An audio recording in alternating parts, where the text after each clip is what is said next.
Hi friends, today I want to talk about what is it actually like to be a digital nomad and run your own business, or actually even working remote, because you can do things like this whenever you want. We're on an adventure. We're getting all of our stuff out of the car because we're heading to the waterfall.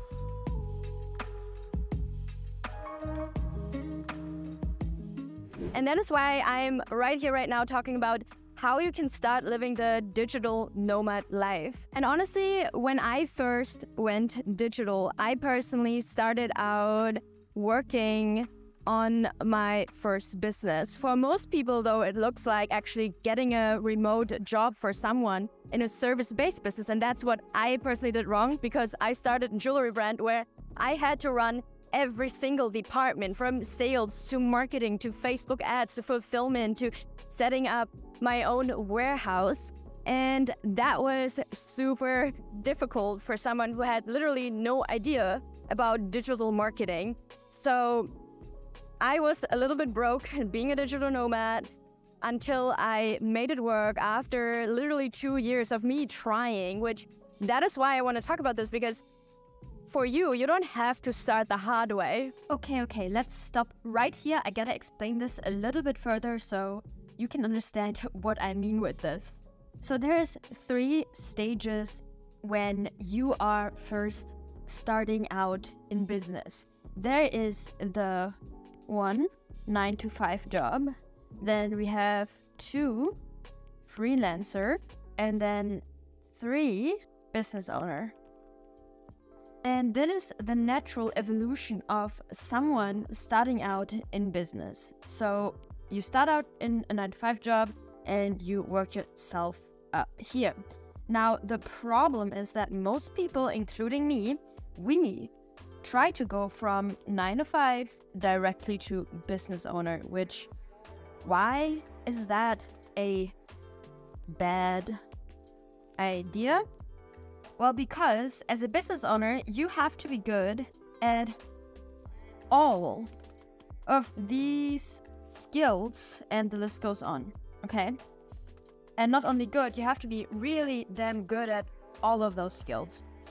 And when we break it down, every skill in here, for example, let's just look at copywriting, is a skill in itself, as well as photography is a skill in itself, as well as Facebook ads is a skill in itself that most people take 2 to 3 years to even get good at. So can you imagine how overwhelmed I was trying to start out with a complete jewelry brand where I had to do all the fulfillment, hiring, managing, creating the product, managing automations with AI on Zapier, creating my own email marketing campaigns, copywriting, editing, learning sales skills, learning sales psychology, learning how to set up TikTok ads, Google ads, building my own website, and building my own funnels with upsells and downsells, managing the shipping, creating my own warehousing center, learning minimal amounts of code, analyzing data, creating data dashboards. Like, this was crazy. And I gave up basically my whole freedom for 3 years to just scratch the surface of all of those and become successful with the jewelry brand. Took me so much longer. So now, in your case, what if I tell you you could literally just focus on one thing? Let's just say funnel building or web design. Let's say web design. You could just get really damn good at one thing in a matter of only 3 months. So that would be here, the middle step. Learn one skill, right? Web design. Spend maybe 3 months getting good at it instead of wasting 3 years of your life like I did, trying to learn all this stuff to make my first money online, which, I mean, like, I would never recommend this to anyone ever again, because if I would have learned just web design, I could have charged immediately 5K to 10K per client. And that's the same thing with, for example, copywriting or learning to edit, or maybe getting really good at sales and becoming a sales closer, like really just doing one skill. And that right here is where most people can succeed the fastest if you're just coming out of the 9-to-5 or never had a job, or maybe you are a business owner but you can't make it work. Take a step back. And here is the secret about why I love recommending this. Because once you get really good at one skill, you work with business owners, because you usually provide like website building services to the business owners, right? And the business owners in return give you knowledge. And this knowledge you acquire over the next 3 years. You get the deepest insights into what a business owner actually does. You get the deepest insight into market psychology and market opportunity. So you learn from all the people that are already making a ton of money what you can provide maybe in the future, or where you see your opportunity once you have your first business idea. Because during that whole time you're acquiring the knowledge, you're actually getting paid as well, right? So then once you're ready with your first business idea, you already have the knowledge, you have the capital, and you have the skill, because that's what you've been doing the past 3 years. Now the chances of success are 99% higher.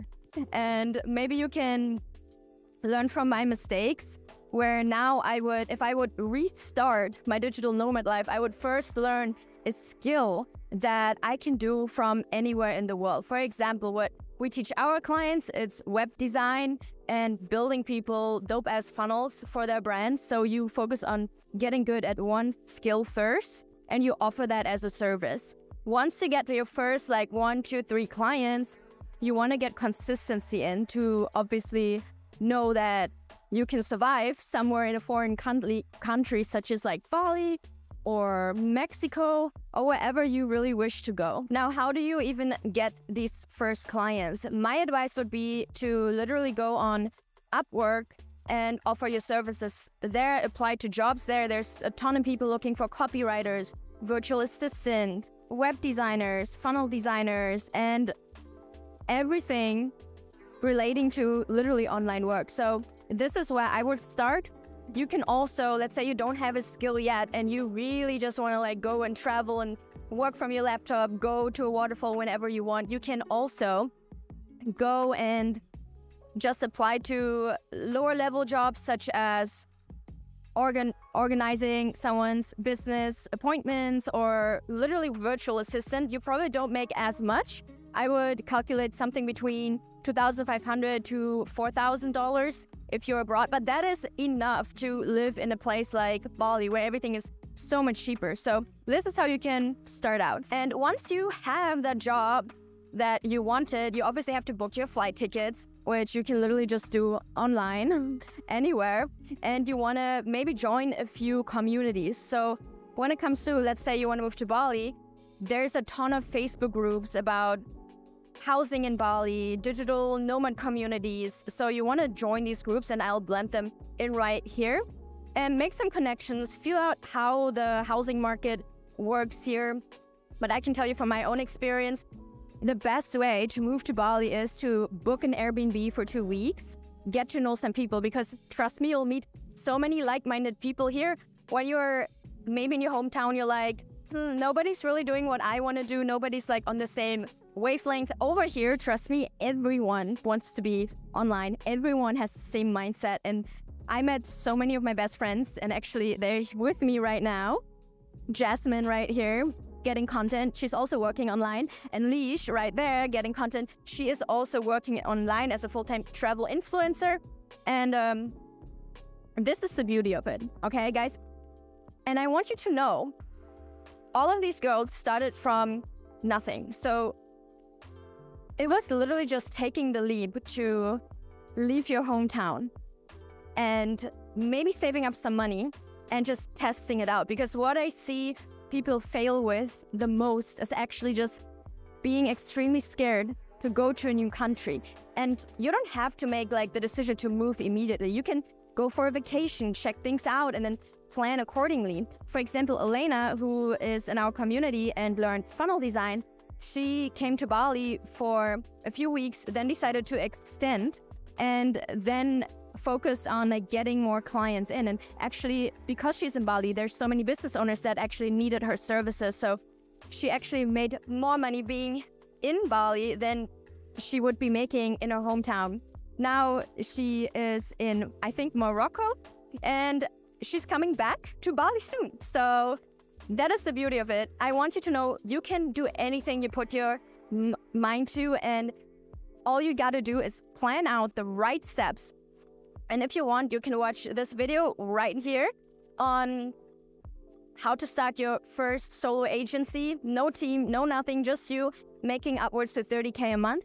This is literally one of the easiest way that I would recommend anyone to start, but obviously, your choice. There's so many other things you could do that I mentioned. And if you want to know everything about Bali, how much it really costs, how to live here, I have a whole hour-long podcast talking about everything you need to know, literally being real about what it actually costs, not like a beauty travel video, because there is good sides to Bali and bad sides, and I want you to know about that. So check that out. Anyways, guys, I want to see you here soon, and let's connect. And if you need any other advice on working online, being a digital nomad, what it takes, what you need, like drop the questions below in the comments. I'm more than happy to answer them for you. So yeah, see ya.